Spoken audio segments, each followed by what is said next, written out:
வணக்கம். நாம் இன்றைக்கி பார்க்க போகிற பதிவு நரசிம்மருடைய தீட்சை மந்திரம், அதோடைய விளக்கம், நரசிம்மருடைய குணம், அதை பற்றி நம்ம தெரிஞ்சுக்க போகிறோம்.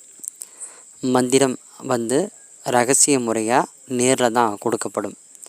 வாட்ஸ்அப்லேயோ ஃபோன் நம்பர்லேயோ தரலாம். ஆனால் அந்த முறையை நீங்கள் அங்கே இருந்தபடியாக செய்ய வேண்டியது வரும். சரி, இப்போ நரசிம்மருடைய செய்முறையை தீட்சை முறையை நம்ம தெரிஞ்சுக்கலாம். நரசிம்மர் அவருடைய நோக்கம் அப்படி என்ன அப்படின்றது எல்லாருக்கும் தெரிஞ்சது தான். அதர்மத்தை அழிக்கிறதுக்காக, தர்மத்தை நிலநாட்டணும் அப்படின்றதுக்காக, பிரகலாதனுக்காக வந்தது அப்படின்றத எல்லாருக்கும் தெரிஞ்ச விஷயம்.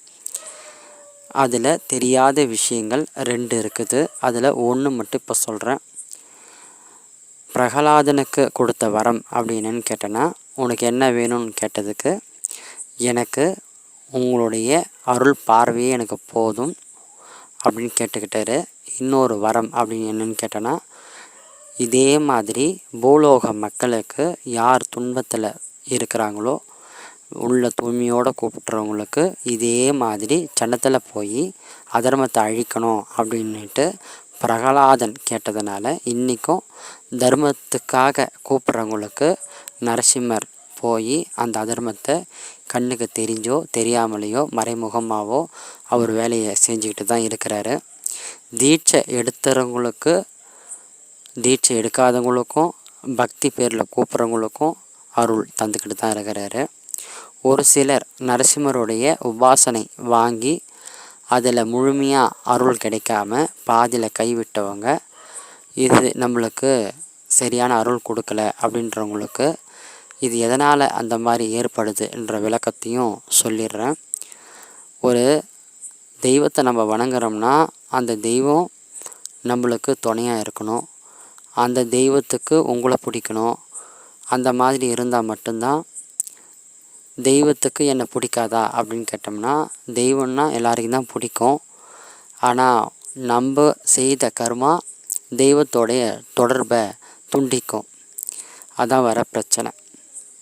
நம்ம செய்த கர்மா ஒரு தெய்வத்தை தீட்சை எடுக்கும்போது ஏகப்பட்ட தடங்களை கொடுக்கும். எல்லாரும் தெய்வந்தான் தடங்களை கொடுக்குது, தெய்வந்தான் சோதனை கொடுக்குது அப்படின்னு நினைக்கிறாங்க. அப்படியும் ஒரு சிலது நடக்கும். ஆனால் 100க்கு 100% தெய்வத்தோட சோதனை இருக்காது. நாம் செய்த கர்மா நம்மளை மேலே விடாது. இதுதான் விஷயம். நீங்கள் அதை தொலைக்கிறதுக்கு என்ன வழியோ அதை செஞ்சுட்டு அதுக்கப்புறமா நீங்கள் எந்த தீட்சை எடுத்தாலும் 100க்கு 100% சிறப்பாக முடியும். இதுதான் சூட்சமம்.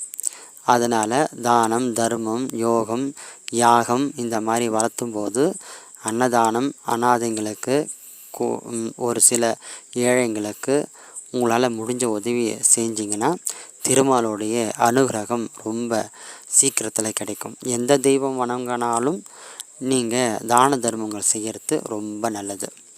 இப்போ நரசிம்மருடைய மந்திரத்தை தெரிஞ்சுப்போம்.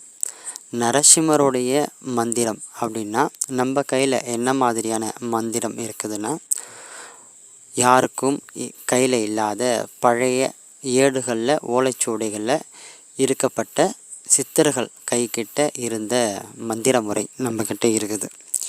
இது எந்த யூடியூப் சேனல்லையும் உங்களுக்கு தென்படாது. நம்மக்கிட்ட அந்த மாதிரியான மந்திர முறைகள் இருக்குது.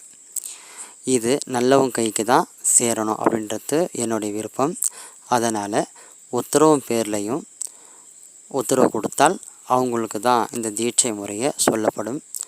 இதை தண்ணியில் இருந்து தான் இந்த தீட்சையை வாங்க வேண்டியதாக இருக்கும். காதில் தான் சொல்லப்படும். அதுக்கு முன்ன சில வழிமுறையெல்லாம் செஞ்சுட்டு தான் இந்த தீட்சையை கொடுக்கணும். இது கெட்டவங்க கையில் போச்சுன்னா நிறையா துன்பங்கள் நல்லவங்களுக்கு ஏற்படும்ன்றதுனால, இதை நல்லவங்க கையில் போச்சுன்னா இதை பொறுமையாக இருந்து தெய்வம் உத்தரவு கொடுத்ததுன்னா எதிரிக்கு இதை பிரயோகம் செய்யலாம். வேணுன்றவங்க நம்மக்கிட்ட கால் பண்ணி இந்த தீட்சையை வேணும்னு கேட்டிங்கன்னா நாம் தரோம்.